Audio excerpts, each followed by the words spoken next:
Like, comment, share, and subscribe. Pause the video right now to check out my social media, my radio show, and thatdrummerguy.com. And most of all, enjoy the following presentation.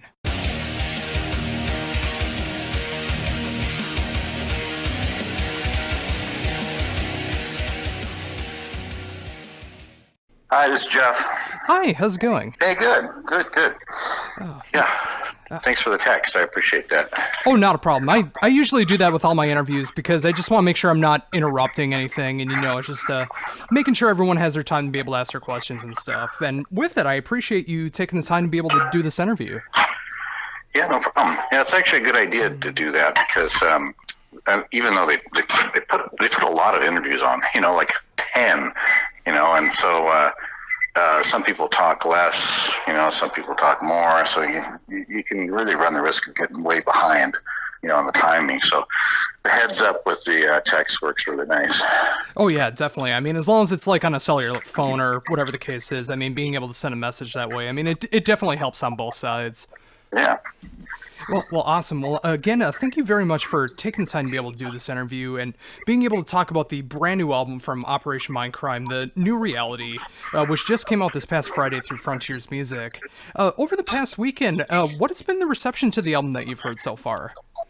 I don't know. I don't really, I haven't paid attention, actually.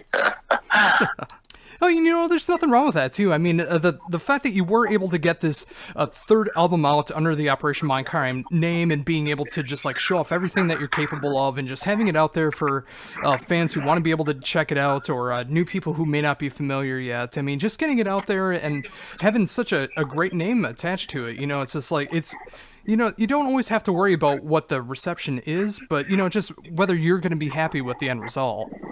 Well, I'm definitely happy with the album. All three albums were really kind of a dream come true for me because I had been wanting to do a large-scale piece like this for a while, and I wanted to tell a story in 3 acts, and it worked out great. It was a 3.5 year endeavor that not only did I kind of live and breathe this project, but a lot of people that were connected with it did as well. A lot of people who contributed, their talents and efforts and time on the record really came through and did fantastic work on it too. So I'm very grateful for their involvement. Yeah, I definitely got to agree with that. I mean, everyone that you've been gracious enough to have a part of the last 3 albums have just done a magnificent job being able to help out with your vision for this trilogy, and it really shines through with The New Reality. I mean, just everything from the production to the songwriting to the musicianship that's going on there. I mean, it seems like everything is just hitting on all the right cylinders. Oh, good. Trilogy of albums in mind. How much changed over the course of writing the albums? I mean, did everything kind of just stick to the same vision that you had in the beginning, or did things change over time?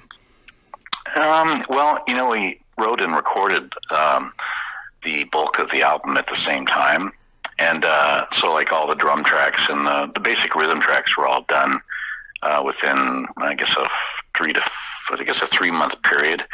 So it was interesting playing with a number of different drummers, for example, that I had on this. I could say, well, this is kind of what I'm looking for, and give them an example and then let them go. And they would just, come up with really innovative, interesting things. A lot of times falling within the parameters that I had set forth, and a lot of times coming up with something completely different that we both would say, oh, that's it, that's going to be the part, I mean, you can, a lot of times, you have an idea what you want to do, but then once somebody starts working with it, they throw down a variation that all of a sudden sets the tone for where it should go, but you don't know that until you hear it. So it's kind of cool that way. That's what I love about collaboration is, everybody interprets music differently, and so you can give somebody your idea, and then they take it and they turn it inside out, and oftentimes, then as the producer, you're faced with, well, do I like that better or do I like the original way better? Well, I like this better. Let's see what we can add to this, So that takes, you take that in a different direction. And yeah, some of the tracks were like that, where you'd start with an outline, but then the outline would be erased because somebody would come up with an alternative idea that you liked better. Oh yeah, and that, just like you mentioned, I mean, that is the great thing about collaboration. I mean, especially when those moments where something is just so cool that another person is able to think of that you wouldn't have even thought of, and when you're able to get that on the record, and it just makes the songs feel that much better. I mean, that's the great thing about being able to collaborate in such a way. Yeah, it is. There's an example of a song off the last record, Resurrection. It's called "Into the Hands of the World," and Scott Mawton had written this guitar riff, and he'd programmed a drum machine to play the example for the drummer of what we wanted done on it. And Brian Tichy heard the example, and he took that example and kind of cranked it up to 11 and created this kind of polyrhythm that was really quite amazing, and one that I could never play. I could never even program that. It was just so bizarre, but it really worked. It was like a math equation, right? And so we kind of walked away from that session thinking, okay, well, that's going to be the drum part. And then when we got into the mixing stage, Kelly Gray took that drum rhythm and decided to cut a beat off of it. Now that turned it into something completely different, and we liked that even better, right? So that's an idea that went from what the original idea to a morphed idea into something completely different again. Oh yeah, and again with just like that collaboration in mind, I mean it's great to see. I mean with the talent that you have as the backing band, I mean being able to come up with ideas that just really fit the mold of what the project is all about, and just making stuff just shine that much more.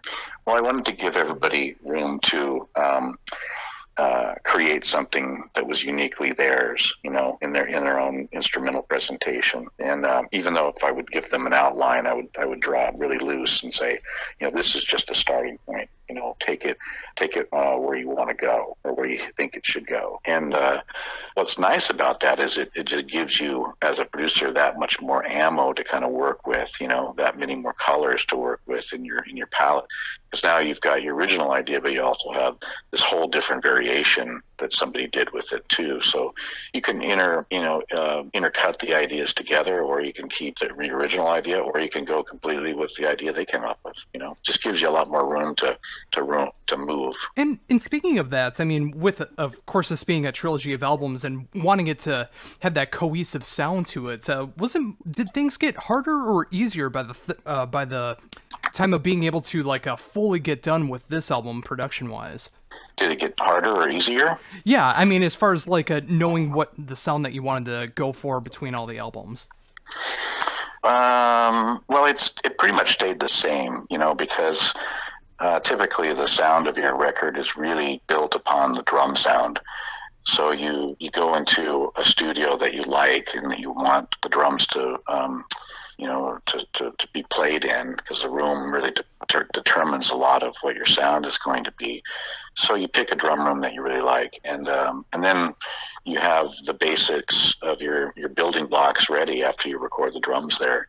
And so you can't change it a lot once you get the drums recorded, because the room just shapes the tone, and the sound. So you're kind of stuck with what you start out with to a certain extent. And so you want to leave yourself room to build, on top of that. And so that's just, basic recording stuff that you learn as you go along. And, you make a bunch of mistakes and you learn, oh, okay, well, I shouldn't do that.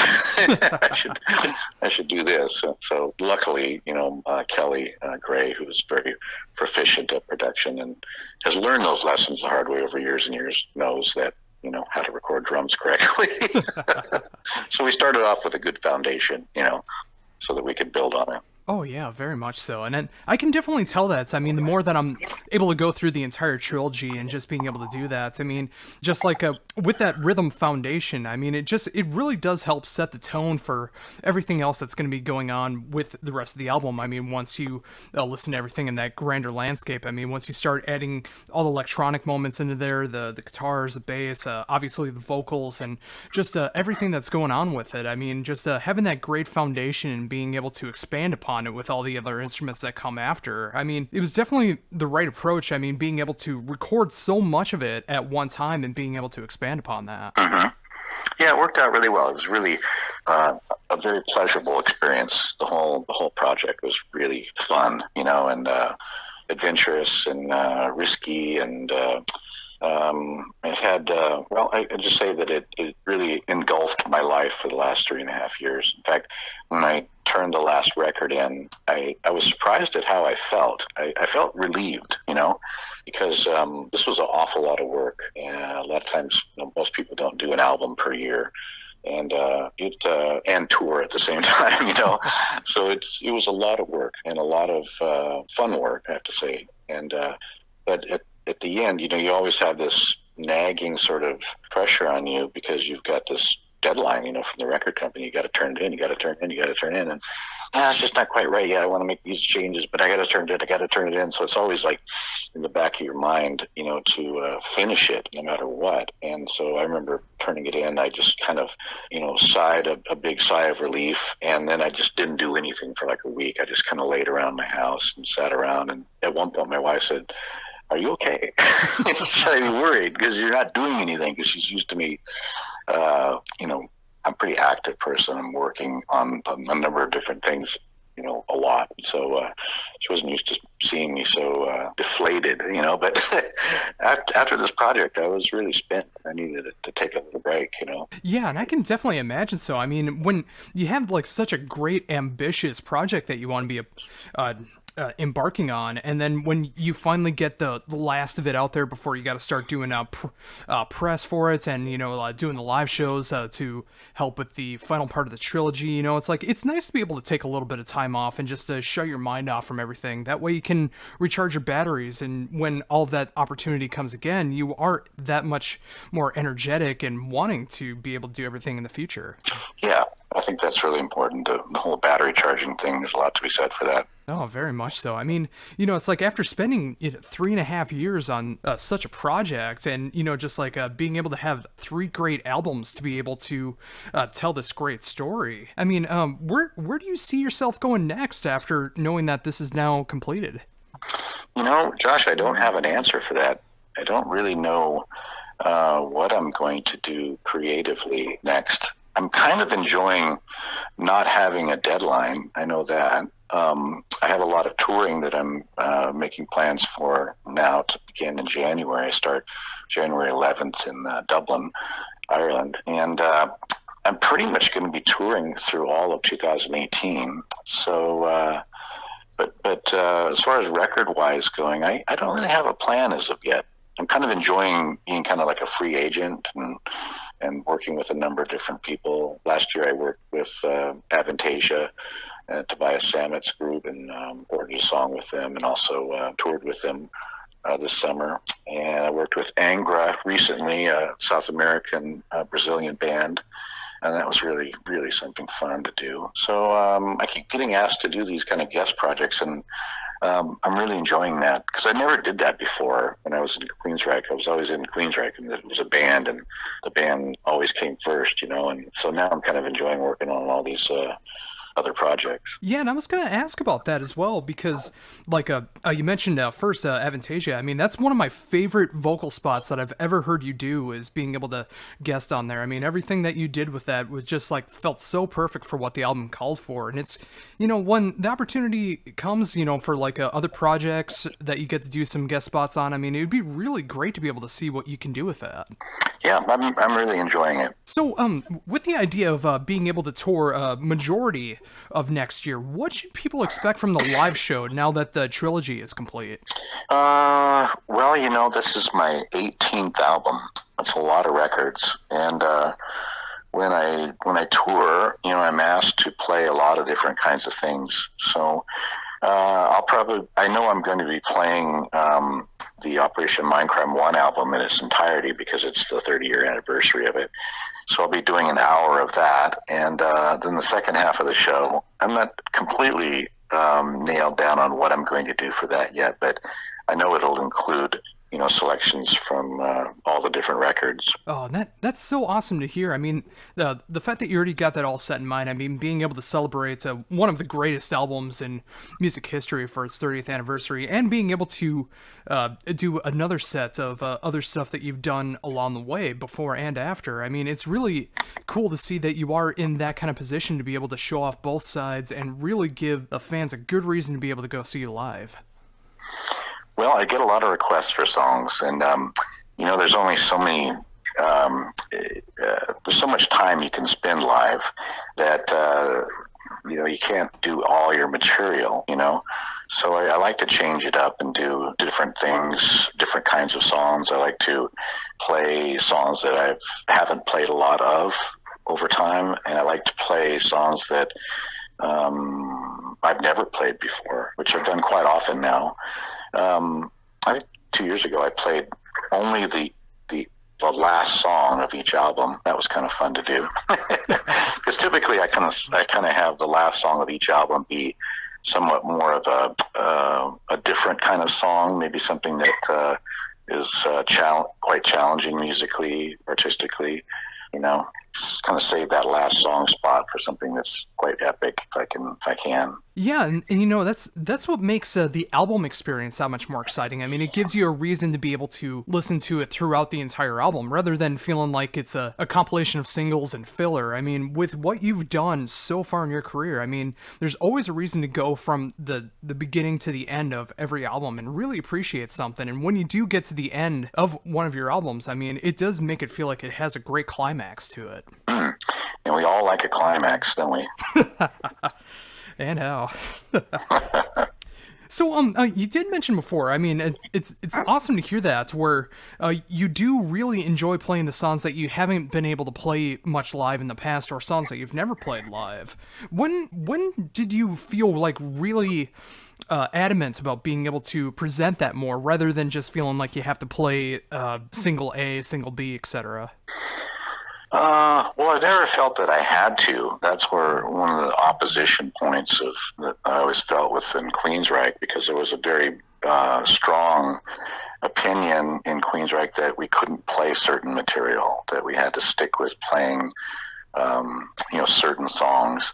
And I tell you, year after year, touring, it gets kind of old playing the same stuff all the time, I was always lobbying to, let's play something different. Let's play something that we haven't played before. Let's just delve deep into a record, or play a whole side of one of the records, or let's play the whole record in its entirety. And so I got my way a couple times on that. Like, we played Rage for Order in its entirety once on a show, and we played Operation Mindcrime in its entirety before. We played the whole Empire album before. But since I left the band, I've been able to construct a set list the way I would like it, and so I can keep changing them up, and I can play different songs, and not only the songs that people are really familiar with, but also giving them exposure to some of the songs that perhaps they haven't heard before. Yeah, and I appreciate that so much. I mean, of course, the first time that I see an artist, I want to be able to hear the songs that really got me into the band. But the second time on, I really love it when a band is able to play some of the B-sides that never really get showcased live or on the radio or whatever the case is, or songs that have never been played live before. And the fact that you do take it upon yourself to, whether it's just for your enjoyment or just showing to the fans everything else that you're capable of outside of the biggest songs and the singles, and just making a full comprehensive experience like that. I mean, I love hearing that. Good. I do too. Yeah, and it's just it's so important too, just like you mentioned, because if you get stuck playing a static set list and you have to do that for a year and a half, 2 years to be able to promote an album, and then when the next one comes around, you're not able to change it that much. I mean, you can really get burned out on certain songs. So the fact that you are going that far to be able to, showcase those songs as well, but being able to showcase everything else, I mean, that's really got to be healthy for you mentally, just being able to showcase so much of your creativity. Well, I think not only for your own sanity, but for your audience too, giving them something different to think about and experience, and also, my dog's going crazy. Hold on a second. Oh, not a problem. Easy, Elvis. It's another thing too. If people come and see you multiple times, I think it's nice for them to see something different. when they multiple times when they come and see you. Yeah, and it's just like that gives the audience more of a reason to go see it live rather than just hearing the same songs in the same order. I mean, when you go to a show, no matter how many times it's on a tour or how many times you go see them throughout the artist's legacy, I mean, being able to hear different songs throughout the collection, I mean, it gives an extra reason to be able to go see them live. Yeah, exactly. So with that, have you thought about yet how things are going to be as far as like presentation, as far as the live shows coming up in next year? Like what? Or as far like I've yet to have the opportunity to be able to see live, but like as far as like the set list and everything, but as far as like the production or the stage show or anything like that, is there anything in the works for that? Yep. Typically, I start putting together the stage design and how it's going to be, and lighting, cues and special effects and things like that. I start working on that fairly early. It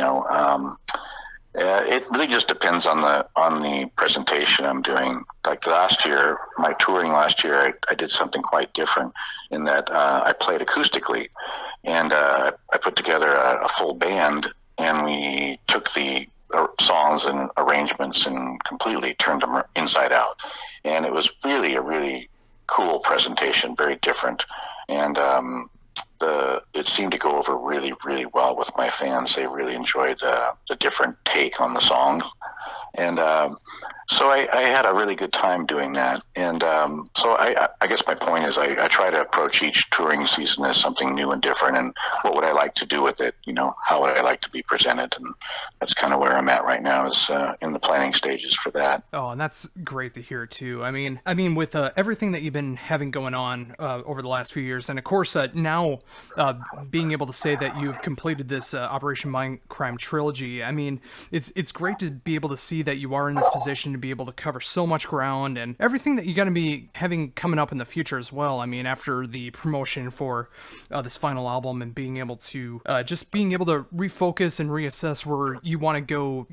Yeah, I'm looking forward to it.